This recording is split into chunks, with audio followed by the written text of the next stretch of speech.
Hello, my name is Christine Franco and welcome to Tech Talk, our show where we highlight a teacher, feature a student, or talk to someone in the industry. Let's get right into it.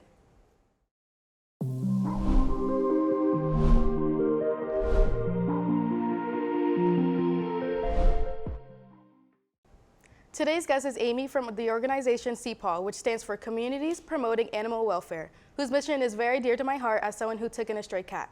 Welcome, Amy, and thank you for joining us today. Thank you. I'm really happy to be here today. I really love Cpaw's mission. I have read up on your process called TNR. Can you explain what Cpaw is and exactly what is TNR? Yes. So Cpaw is an all-volunteer organization that was formed about 7 years ago by a woman who's very, very passionate about the plight of outdoor cats.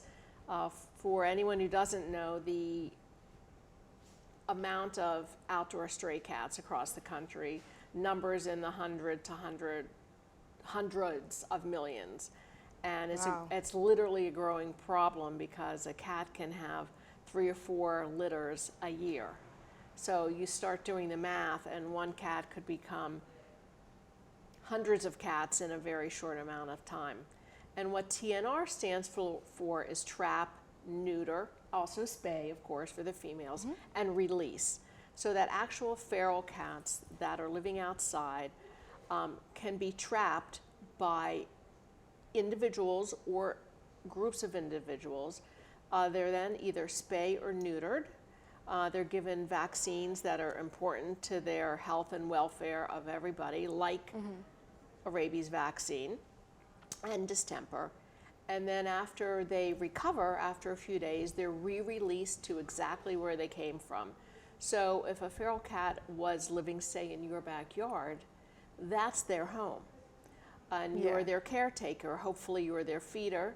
Maybe you also have an outdoor shelter for them, which is ideal, honestly, for the winter. And they go back there. So that is the main definition of TNR. Yeah. There is, of course, a lot more involved. For example, if a friendly cat or kitten is trapped, there are a number of organizations that also have shelters. So they work to have those cats and kittens adopted out by the public. Our main goal is trap, neuter, release. But when we have friendly cats or kittens, we do our very, very best to place them with shelters or rescue groups that can find them forever homes. That is so sweet. And what led you to volunteer with Cpaw?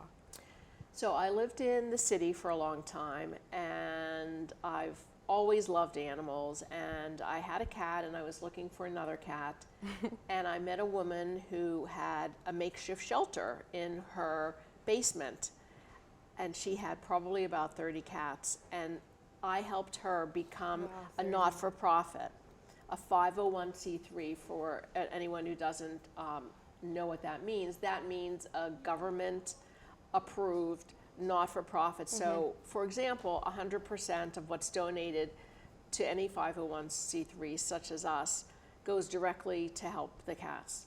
So anyway, I helped her form a 501c3, and her adoption rate skyrocketed because we had access to a lot of city-sponsored services, like huge, I don't know if you guys have ever seen one of those adoption sort of buses, like a van. And so we would do adoption events at different pet stores in Brooklyn and in Queens, around the city, and that gave us access to neighborhoods we could have never gone into. So when I moved here to Essex County, I really wanted to get involved again, and I found Cpaw, and I started volunteering. And as I started volunteering, of course, like most jobs, you start with something small, then you add on more and more and more, and that's what I've done over the years. Well, that's such an amazing journey. What advice can you give to people who may see stray cats in their town? I would first say start small. A cat that gets trapped has to have a steady feeder. So the first thing is you or one of your friends or your neighbor, whoever it happens to be, needs to be feeding the cat or cats on a regular basis, which is the humane thing to do anyway. Then to do the research, go on Google and research how to trap a cat properly, how to care for them before their surgery, after their surgery. Do research into low-cost vets in your area so that you know who you may have access to take those cats for surgery. We're really lucky because we utilize several low-cost vets, which aren't necessarily available in a lot of the country. So we feel really fortunate that we have regular appointments at a few low-cost vets for the cats that we trap on the weekends. And then I would say, get people to help you. I can assure you that if you want to do it, one of your friends probably wants to help too. And you have to consider the cost, because unless you have a group funding those surgeries, you have to be responsible for paying for the surgeries as well. And food for trapping has to be cut off 24 hours prior to setting the trap, because you want the cat to be hungry and be tempted to go into that trap, and eat that food and trigger the door to go down in the back. And so that's something else that I would that I would study up on. But I also say, find a 501c3 near you. You want to look for those small local groups. Sometimes it's just one person, sometimes it's a group of people like Cpaw who are out there doing this every day. In fact, if someone in Essex County wants to contact Cpaw, they just go to the website cpawnj.org and click on the Get Help Here button, and they need to be the feeder, and they fill out the form. This is the address, this is where the cats are, we think there's this many cats, there may be kittens as well, and get on our trapping list. And by getting on the trapping list, they will eventually, within a fairly short amount of time, hear from a trapper who will then work with them to bring traps to their location and set them up and start the process of having them spay and neutered. It really takes a village. It does. It really does. What kind of difference has Cpaw made that you're most proud of, and what do you hope to achieve going forward? What makes me most proud is the steady increase in the amount of cats we've done surgeries for every year. For example, 2023, which just ended, our surgery level was, I'm going to say, almost 650 cats and kittens were spay-neutered through Cpaw, and that was all from donations from people like you and your parents and anyone who chose to donate to us since our inception. And I really believe it's one cat at a time, because if you step back and you look at the enormity of the situation, many people are overwhelmed because there are so many.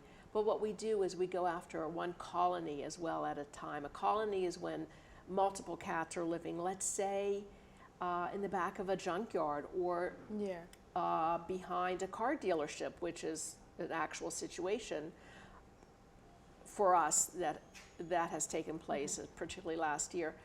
And oftentimes more cats come because they see the food and they're starving and they need the food. And so we will go after, if there's 12 cats in a colony, we will try our best, our trappers, to systematically trap every single one of them, even the sneaky ones, have them spay or neutered, bring them back. And if you get a colony completely spay-neutered, studies have shown that as time goes on and those cats die, hopefully of old age and not from, let's say, a car accident or something, those colonies shrink. And that is part of why so many of us believe that TNR is really the only answer to solve the outdoor cat population. In an effort to continue the amazing work you and your volunteers do, we'd like to present a little token of our appreciation to help you in your cause. Here's a basket of cat food and a donation from Mrs. Lazarski on behalf of the class to help TNR Cat. That is so sweet. Thank you guys so You're much. welcome. And what a surprise as well. The cats will really appreciate it. And just, one other thing, when it comes to volunteering, I would say, even as students, even if you can only volunteer once a year, maybe it's at a shelter, maybe you like dogs and not cats, Yeah. maybe you like rabbits and not cats and dogs. You can probably find a place to volunteer, or if it's summer when you're off from school. Opportunities do exist, and I would say to anyone, just seek them out. And the feeling that you'll get is something you really can't put into words. It's just a really warm, cozy feeling, and I highly recommend it. Thank you so much for speaking today about Cpaw's mission, and we hope you enjoyed sharing your story. If you want to learn more about Cpaw, you can visit their website at www.cpawnj.org, as seen below, or help by following some of the suggestions mentioned today. That's all for today's Tech Talk. Be sure to join us on our next episode.